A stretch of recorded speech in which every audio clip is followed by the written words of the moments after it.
I used to think money was all about hustle, work harder, sleep less, and somehow everything would magically fall into place. That was the mindset I carried for years.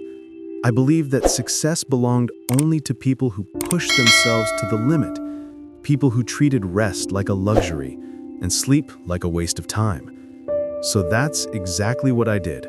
I worked late nights, woke up early, skipped meals, ignored friends, and convinced myself that all the sacrifices would eventually pay off.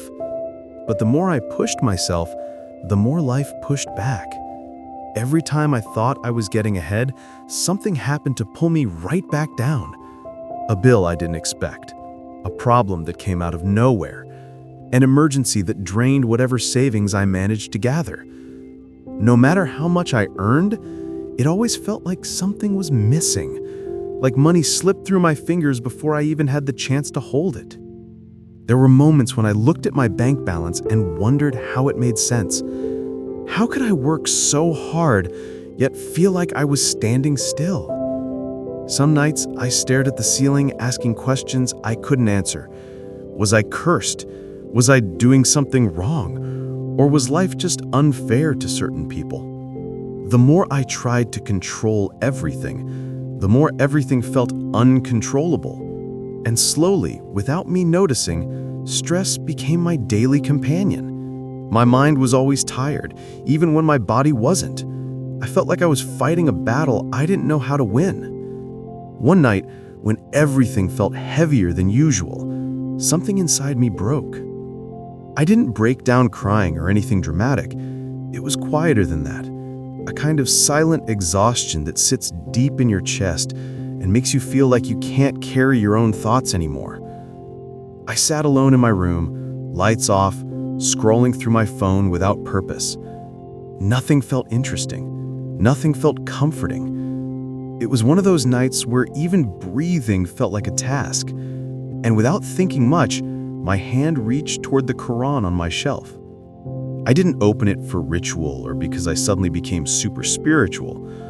I opened it because I didn't know where else to look. My heart was restless, and when people get desperate, they often turn to things they've ignored for a long time. That was me. I wasn't searching for financial advice, but strangely, that's exactly what I found. Not in the way you'd expect. There were no charts, no business strategies, no budgeting techniques. The Quran didn't talk about money like a finance book. It spoke about something deeper, something that hit me in a place I didn't even realize needed healing. As I read, something started to shift. The verses weren't telling me how to get rich. They were showing me the heart behind the money. They talked about patience, gratitude, fairness, discipline, trust, and intention. They talked about how rushing leads to mistakes, how greed blinds people, how blessings grow when shared, and how giving opens doors that selfishness keeps closed. And for the first time in a long time, I felt seen. It was like the words were talking directly to the version of me that was tired, overwhelmed, and quietly breaking inside. One line hit me harder than the rest. It wasn't even long or poetic. It said that indeed, with hardship comes ease. I've heard that verse my whole life, but that night, it felt different. It felt like it was written from me. The ease wasn't coming from the outside. It was supposed to start from the inside. I realized that maybe the real problem wasn't my income. Maybe it wasn't life. Maybe it wasn't fate or luck or destiny. Maybe the real problem was my mindset. I had been treating money like a runaway train, chasing it frantically instead of understanding it. I acted like the world was constantly taking something away from me, instead of noticing how often it also gave. As I kept reading, things became clearer. The verses weren't pushing me to become rich. They were teaching me how to handle whatever I had with peace, discipline, and trust. They reminded me that wealth isn't just measured by numbers. It's measured by calmness, stability, and how you carry yourself during difficult times. They reminded me that blessings don't always show up as money. Sometimes they come as clarity, or patience, or a sense of direction. And the more I read, the more I felt a strange sense of relief washing over me. For the first time in months, maybe even years, I felt like I wasn't fighting life anymore. It didn't magically solve my financial problems. My bank account didn't suddenly grow, my debts didn't disappear, but my heart felt lighter, like I had finally stopped running. It was as if all the pressure I'd been carrying on my shoulders started to melt, just a little. I realized that I had been pushing myself too hard, trying to control everything on my own, forgetting that some things required trust, not force. I closed the Qur'an and sat quietly for a long time. My room was still dark, the world was still the same, my problems were still waiting, but something inside me had shifted. I wasn't afraid in the same way anymore. I wasn't hopeless. I wasn't angry. I finally understood that money isn't just about effort. It's also about mindset, intention, and balance. That night didn't make me richer, but it changed the way I saw everything. And sometimes that kind of change is even more valuable than money itself. That night changed something. I didn't have more money yet, but I felt lighter. Like I had finally stopped fighting life. Like I had taken the first real breath in years. And maybe, just maybe, that was the beginning of a different kind of wealth. The kind that starts from within. The days after that night felt strangely different. Nothing dramatic happened from the outside. My job was still the same. My paycheck still looked ordinary, and my bills didn't magically disappear. But inside, something had shifted.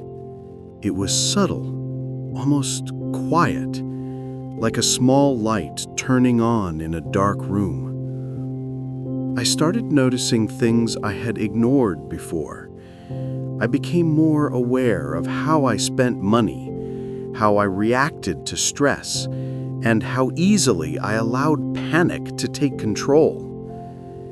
It felt like the verses I had read were still echoing in my mind, reminding me to slow down, breathe, and think before acting.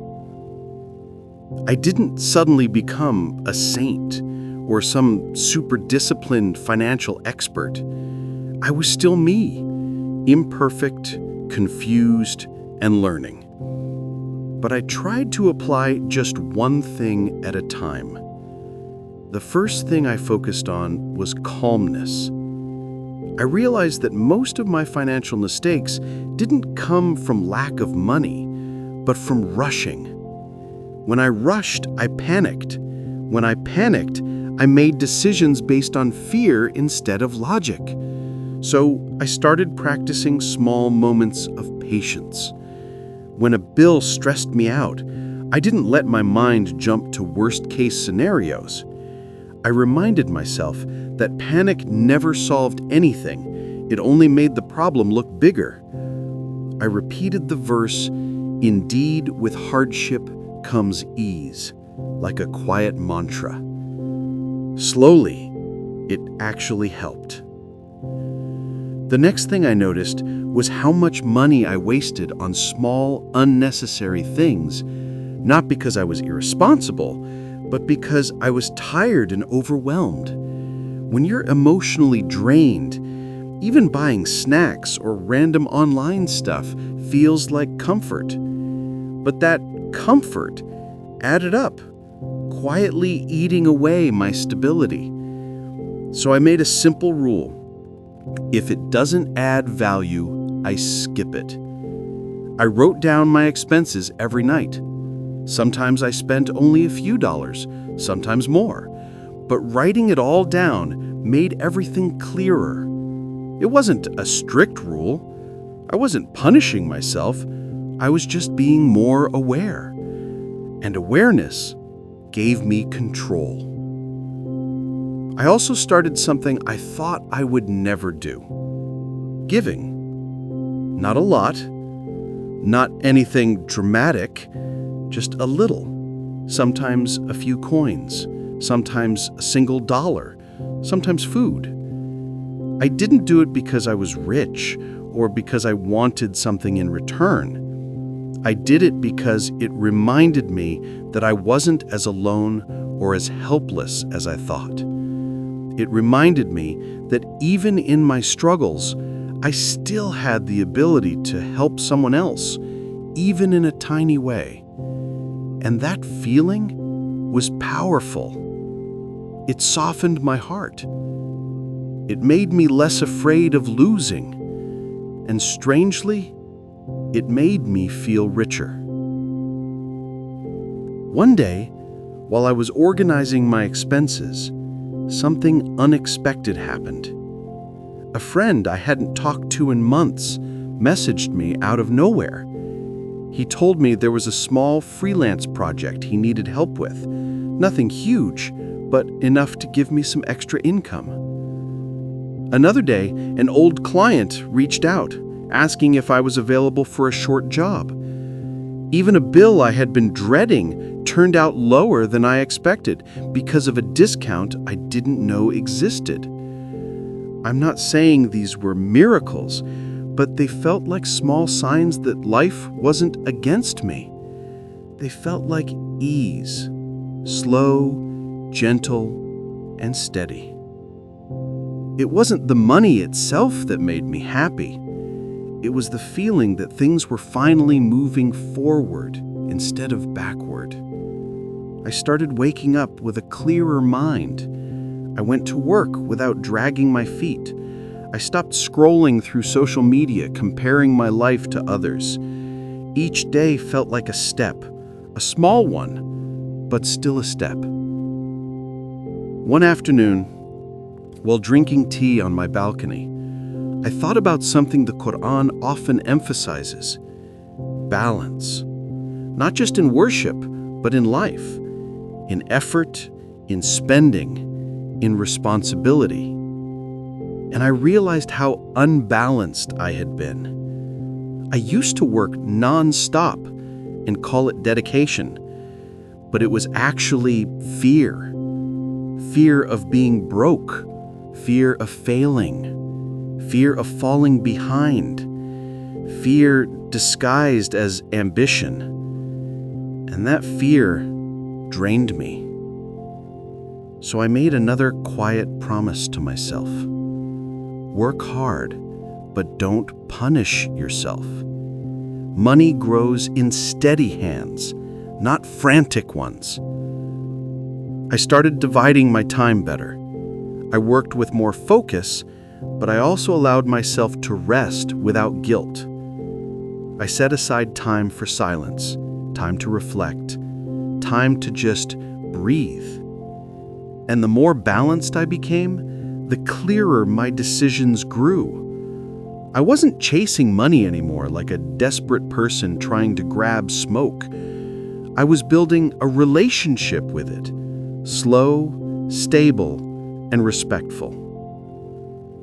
There were still moments of stress, of course.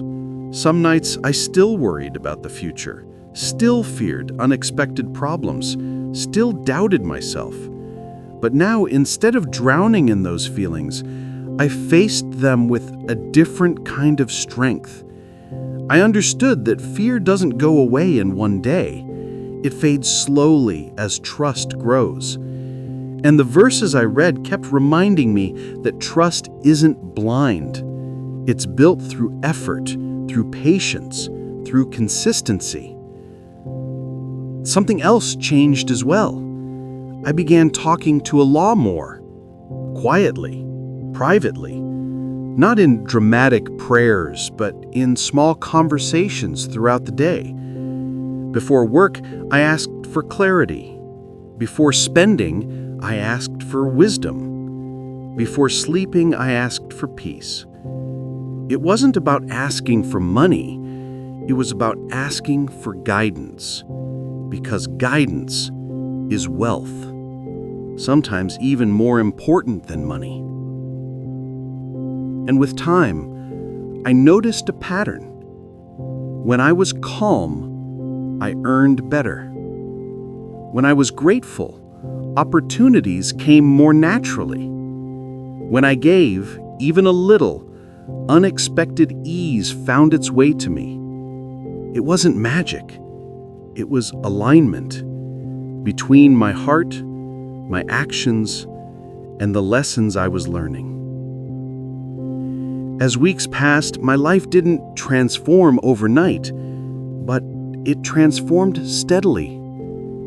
I had more control over my expenses, more clarity in my decisions, more peace in my heart. And for the first time, I felt like my financial journey wasn't something terrifying anymore. It became something I could learn from, something I could grow through. One evening, while reviewing my notes, I realized something that made me smile. My income hadn't doubled or anything dramatic, but my stability had. My anxiety had decreased. My judgment had improved. And the best part, I didn't feel like I was drowning anymore. I was swimming, even if slowly, even if carefully, but I was moving. And I knew deep down that this new journey, the journey of balance, gratitude, patience, and trust, was only just beginning. One afternoon, while sitting at my small table with a notebook full of scribbles, numbers, and little reminders I had written to myself, something strange happened. I didn't feel stressed. I didn't feel like I was chasing something impossible. I didn't feel like I was drowning in responsibilities I couldn't control. Instead, I felt steady. It wasn't happiness exactly, it was a calm sense of grounding, like I had both feet on the floor after years of stumbling. And it hit me. The improvement in my life didn't come from earning more money, but from understanding the money I earned and the mindset behind it. I looked around my home. Nothing had changed physically. The same table, the same old chair, the same window that let the evening sun fall across the floor. But the energy felt different, lighter, more peaceful. I realized that the Qur'an's lessons weren't trying to teach me the mechanics of wealth. They were teaching me the foundation of it. Lessons about patience became discipline. Lessons about gratitude became contentment. Lessons about giving became connection. And lessons about trust became perspective. These weren't financial strategies. They were guides for the heart. And the heart, I finally understood, is where real wealth begins. I remembered the version of me from months ago, overwhelmed, panicking at every bill, trying to control things that weren't mine to control. I didn't even recognize that version of myself anymore. Back then, every mistake felt like a personal failure. Every financial problem felt like proof that I wasn't good enough. But now I approached challenges differently. When something unexpected happened, I didn't spiral into fear. I asked myself what I could learn from it and what step I could take next. It wasn't that problems disappeared, they just stopped controlling me. There was a moment that truly made me understand how far I had come. A small financial issue came up, something that would have caused a meltdown months ago. But instead of panicking, I sat down, breathed, looked at my expenses, and said, "Okay, let's fix this." No shaking hands, no anxiety, no feeling like my world was ending, just clarity. And clarity, I learned, is worth more than money. As I continued this new approach to life, I saw another lesson from the Quran come alive in my daily routine: balance. I realized that being responsible wasn't the same as being harsh on myself. I could work hard without losing myself. I could rest without feeling guilty. I could spend without fear. I could save without feeling deprived. Life wasn't telling me to restrict everything. It was teaching me to think, to choose, to understand. I also started understanding something else. Blessings don't always come loudly. Some blessings come quietly, in the form of peace after years of chaos.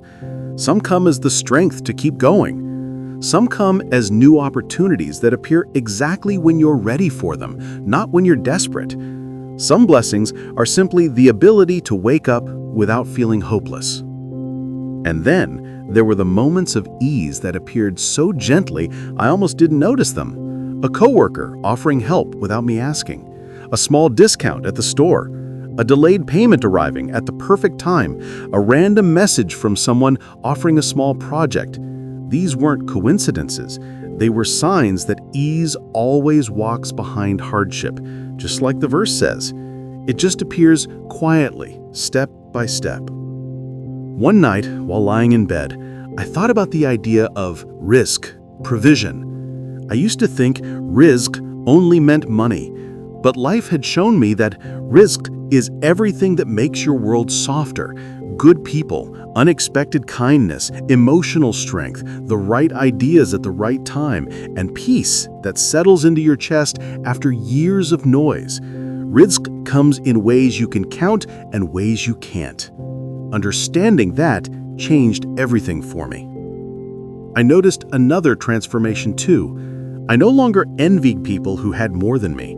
I didn't feel small or inferior when I saw someone else living a life I once wished for. Instead, I felt motivated, calmly motivated. I realized that everyone moves at their own pace.